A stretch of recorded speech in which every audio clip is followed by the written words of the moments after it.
You ever get that feeling that the system might be working against you, not for you? Well, today we're diving into a text that makes exactly that claim.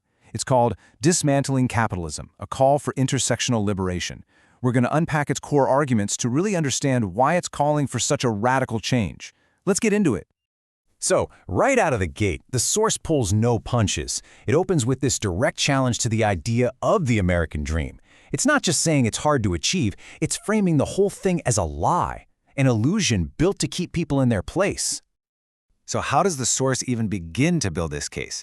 Well, it starts by taking apart the central promise of capitalism, reframing it as what it calls a constructed illusion. The text presents this really stark contrast. On one side, you've got the myth we're all told. Just work harder and you'll succeed. Simple, right? But on the other side, it paints a very different picture of reality. A system where the rewards of all that hard work are actually hoarded by the wealthy. The argument here is a huge shift. It moves the focus from individual failure to what it calls systemic exploitation. And this brings us to the absolute core of the argument. You see, the text isn't claiming that the system is just broken and needs a few fixes. No, the claim is way more radical. It's saying that hardship and inequality aren't bugs in the system, they're features. It's designed to work this way. Okay, so if the system is designed this way on purpose, how does it keep itself going? The source points to one main strategy, the tactic of division. Let's take a look at how it supposedly works. The argument is pretty straightforward. The system holds on to power by turning people against one another. It allegedly creates competition and resentment among regular working people to stop them from realizing they might have a common enemy. So, what are these so-called tools of division? Well, the text claims that things we often see as core parts of our identity, like race, gender, sexuality, and ability, are actually used to create conflict, to distract everyone from the real source of their economic problems.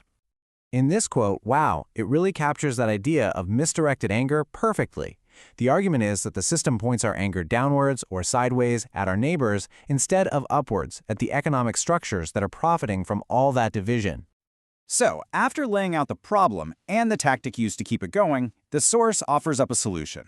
It presents a path to what it calls liberation, and it all revolves around one central idea: intersectionality. Now, the key to this whole path is what the source calls intersectional class consciousness. So what is that?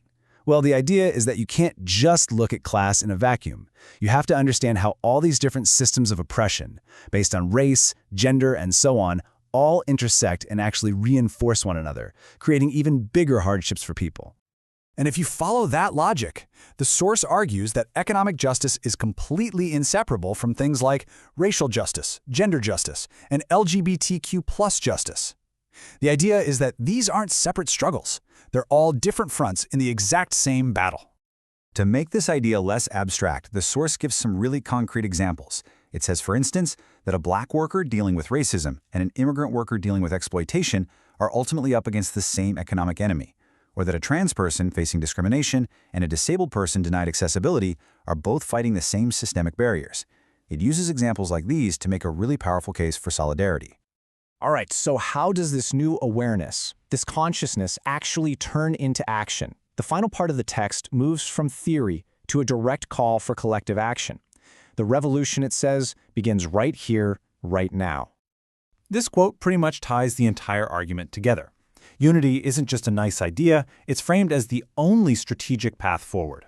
The thinking is that while individual struggles might feel isolated and weak, a united front, one built on this intersectional understanding, could be an unstoppable force. And let's be crystal clear about the endgame here. The text is not talking about reform. The ultimate goal it presents is the complete overthrow of the system, and it frames this as nothing less than a necessity for survival.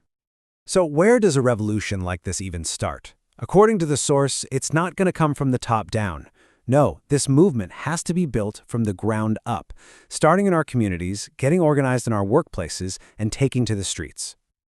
So ultimately, if you boil the entire thesis of this text down to one thing, it's this: real, lasting power for change comes from solidarity.